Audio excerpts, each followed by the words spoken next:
नागराज और कालदूत। लेखक राजा, संपादन मनीष चंद्र गुप्त। इच्छाधारी सांपों का द्वीप, नागमणि द्वीप। मणिराज की मृत्यु के पश्चात द्वीप का सम्राट बना नागराज, लेकिन विश्व से अपराध का सफाया कर देने का संकल्प लिए नागराज अधिक दिन वहां नहीं रह सका। प्रोफेसर नागमणि द्वारा तैयार किए गए नकली नागराज की खोज में चल पड़ा। उसके बाद नागमणि द्वीप की बागडोर राजकुमारी विसर्पी के हाथ में आ गई। नागमणि द्वीप तक कैसे पहुंचा, यह जानने के लिए पढ़ें प्रलंकारी मणि और शंकर शहंशाह। लेकिन उस दिन द्वीप पर एक हंगामा सा मच गया। राजकुमारी जी, राजकुमारी जी, नागसैनिक बोला।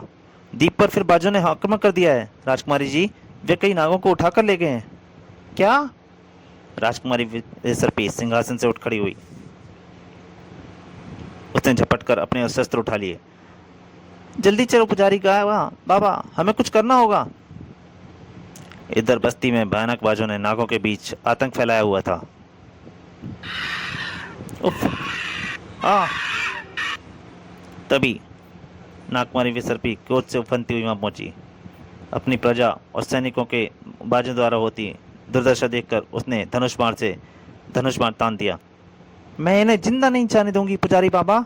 और उन सब तीर से हमला कर दिया और अगले ही क्षण उसने बाणों पर वर्षा कर दी गई बाजों के ऊपर। उस भयानक हमले से घबराकर बाजों का झुंड आकाश की तरफ ऊंचाइयों में उड़ गया। आज भी बाज हमारे कई नावों को सबक ले जाने में सफल हो गए। आह! द्वीपवासियों ने राजकुमारी को घेर लिया। राजकुमारी जी, हमें इस मुसीबत का कुछ ना कुछ हल ढूंढना होगा, वरना एक दिन यह द्वीप वीरान हो जाएगा। इस मुसीबत को केवल एक ही व्यक्ति समाप्त कर सकता है, और वह है नागराज, नाग सम्राट नागराज, नाग सम्राट नागराज। जैसे भगवान ने उनकी पुकार सुन ली, आसमान हेलीकॉप्टर की आवाज से गड़गड़ा उठा और नागमानवों में एक हर्ष की लहर दौड़ गई। वे खुशी से चीख उठे, नागराज, ओ नागराज आ गया। नागराज हेलीकॉप्टर मैदान में उतारकर द्वीपवासियों के पास पहुंचा। नागकुमारी विसर्पी, पुजारी बाबा, यह सब क्या हो रहा है?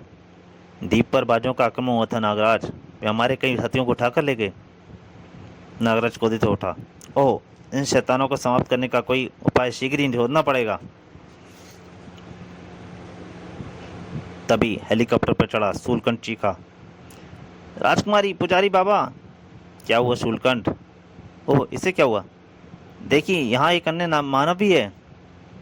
यह सुनते ही पेरी नाग क्रोध से फुंकारते हुए हेलीकॉप्टर की ओर लपके।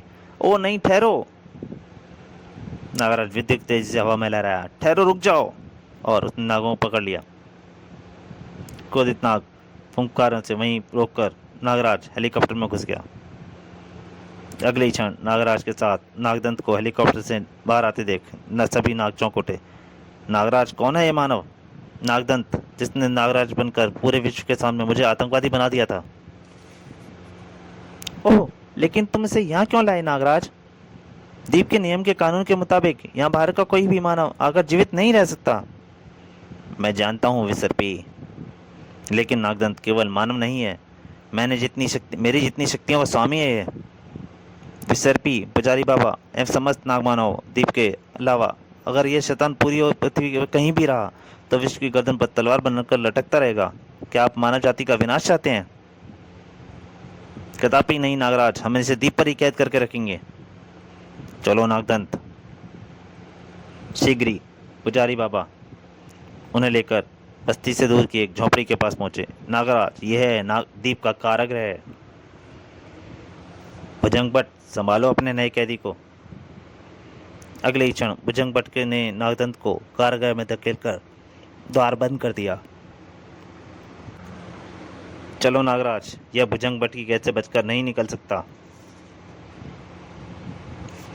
रात घिराई थी। नागराज नागदंत की तरफ से निश्चिंत हो गया।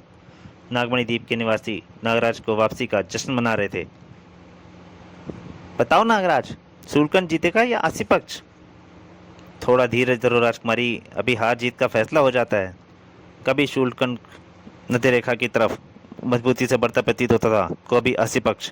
एक द्वंद्व शूलकंठ और आसी पक्ष के बीच जारी था। और दूसरा भुजंग भट्ट की कैद में पड़े नागदंत के दिलो दिमाग में बीच मुझे हर हालत में आज रात ही इस कैद से बाहर निकलना होगा। और अगले ही पल नागदंत ने अपनी असीमित शक्ति का प्रयोग किया और नागरस्सी के बंधन तोड़ दिए।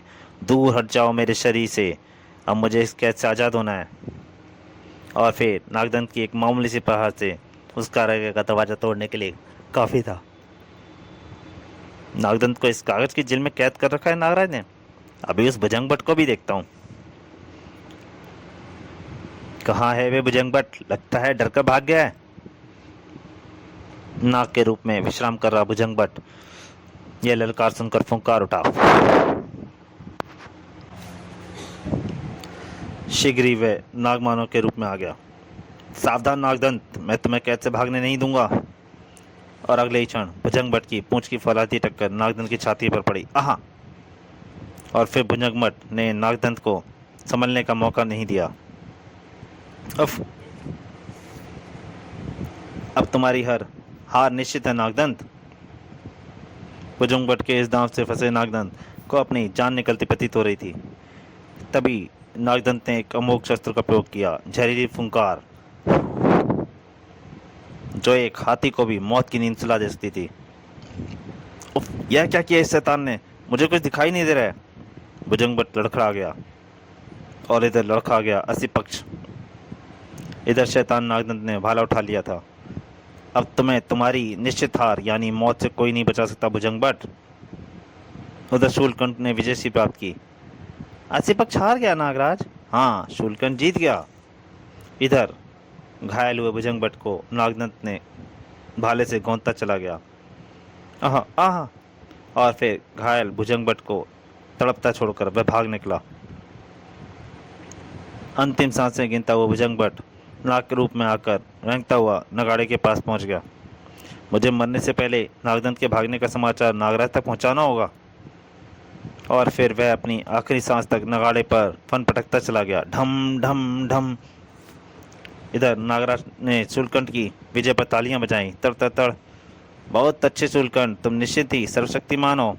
और तभी वातावरण नगाड़े की आवाज़ से गूंज उठा। चौंक उठा नागराज। पुजारी बाबा, ये नगाड़े की आवाज़ कैसी? नागराज, लगता है भुजंग भट्ट किसी विपदा में है। शीघ्र वे कारागार के पास पहुंच गए। ओ महाबली, भुजंग भट्ट तो मृत पड़ा है। हाँ, नागदंत फरार हो गया है। और अगली सुबह नागमणि द्वीप पर नागदंत की खोज प्रारंभ हो गई। स्वयं नागराज की तेजी से नागदंत की खोज में बढ़ चला था। नागदंत को जल्दी खोजना आवश्यक है। अरे ये गुफा कैसी? इसमें से यह धुआं कैसा? मुझे इसमें प्रवेश करना चाहिए, किंतु यह भारी चट्टान। नागराज ने अपनी असीमित शक्ति का प्रयोग किया। जरूर उस नागदंत ने इस चट्टान से इस गुफा को मुंह बंद किया होगा। शीघ्र ही उसने चट्टान को हटा फेंका। वह जरूर अंदर छिपा हुआ है। आगे तो अंधेरा बढ़ता ही जा रहा है और नागराज चलता जा रहा था। ओह, उस मोड़ से रोशनी आ रही है। ओह, यह तो किसी भयंकर जीव के सांस लेने का स्वर लगता है। वह भयानक दृश्य देखते ही विस्मय से आंखें फैल गई नागराज की। ओह, ये कौन है? भयानक सर फुंकार उठा। काल दूत की गुफा में घुसकर उसकी तपस्या भंग करने की चेष्टा कैसे की दुष्ट मानव! मानव इस द्वीप पर कदम नहीं रख सकता और तू मेरी गुफा तक घुस आया, किंतु अब तुझे मरना होगा। लेकिन बाबा! परंतु नागराज के बोलने से कुछ पहले से पहले ही उसके तीनों मुखों से फुंकार निकली। लेकिन नागराज अपनी जगह से हट चुका था। और वो फुंकार नागराज के पीछे चट्टान से टकराई और चट्टान में एक गड्ढा नजर आने लगा। उफ, ये फुंकार मुझसे टकरा जाती तो मैं भी इस पत्थर की तरह गल जाता। फिर तो कालदूत ने फुंकारों की वर्षा कर दी, जिसके फलस्वरूप गुफा की छत से भारी भारी चट्टानें टूटकर नीचे गिरने लगीं और नागराज उन चट्टानों के बीच फंस गया। बड़ी फुर्ती दिखाकर बच रहे हो बेटा, अब बताओ कैसे बचोगे? मेरी बात तो सुनिए बाबा, मैं इस द्वीप का। तुरंत ही कालदूत ने उस पर फिर हमला कर दिया। नागराज ने एक बड़ी सी चट्टान उठाकर विष के बरगोले फेंकी। उफ, ऐसे कब तक बच पाऊंगा मैं? कालदूत की अगली फुंकार का सामना उसने अपनी जहरीली फुंकार से किया। आज मेरी मौत निश्चित है। दोनों के टकराने के परिणाम स्वरूप कालदूत की फुंकार ने अपना रास्ता थोड़ा सा बदल दिया, किंतु फिर भी वह नागराज के कंधे को झुलसा गई। ओह उफ! नागराज ने लगातार अपनी फुंकार से बचता देखकर कालदूत ने उस पर अपनी बलशाली पूंछ का प्रहार किया। बहुत खेल लिया रे मानव, अब तेरी लीला यहीं समाप्त करता हूँ। इस पूंछ के वार से तू नहीं बच सकता।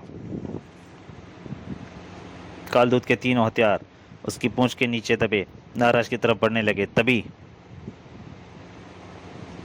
ठहरिए महात्मा कालदूत, कृपा करके रुक जाइए। कौन है? नागकुमारी विसर्पी।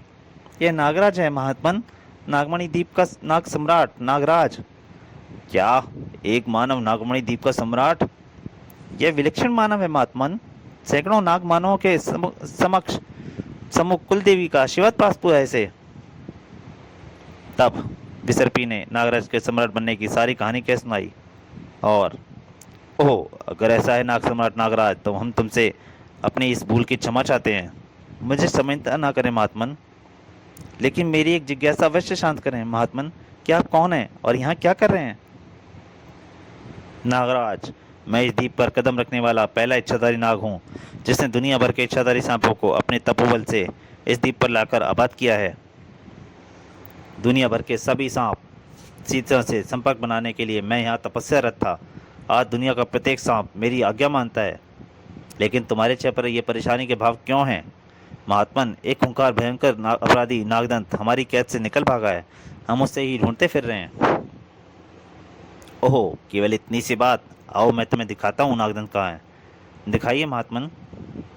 शीघ्र ही कालदूत ने अपने मुंह से एक मणि निकाली और अपने अगले पल हाथ में ले ली। नागराज, अपनी इच्छित वस्तु की कामना करके इस मणि में देखो। नागराज ने मणि हाथ में लेकर नागदंत का नाम लिया ही था कि मणि जगमगा उठी और उसमें दृश्य बदलने लगे। हा हा हा, कुछ ही देर बाद मैं इस द्वीप से नागराज की कैद से पूरी तरह फरार हो जाऊंगा। तभी अरे, ये एक अंधेरा कैसे छा रहा है? और जैसे ही नागदंत ने आसमान की तरफ देखा, अरे इतने विशालकाय बाज, ये तो मेरी ही तरफ आ रहे हैं। बाज तेजी से नागदंत पर झपटे, लेकिन वह जमीन पर लेटकर बच गया। शीघ्र ही खड़े होकर उसने पेड़ की मोटी सी टहनी उठा ली और बाजों पर हमला कर दिया। नागदंत बहुत बहादुरी से उनका सामना कर रहा था, किंतु तभी एक बार पीछे से नागदंत पर झपटा और ओ महात्मन, नागदंत को तो बाज उठाकर ले गए। और फिर नागराज कालदूत से विसा लेकर गुफा की तरफ बाहर दौड़ आ गया। चलो विसर्पी, हमें नागदंत के बाजू से बचाना है। महात्मा कालदूत से हम बाद में मिल लेंगे। तो दोस्तों, नागराज और कालदूत का पहला भाग यहीं तक। इसके दूसरे और अंतिम भाग में आपके सामने जल्दी ही हाजिर होऊंगा। तब तक के लिए नमस्कार।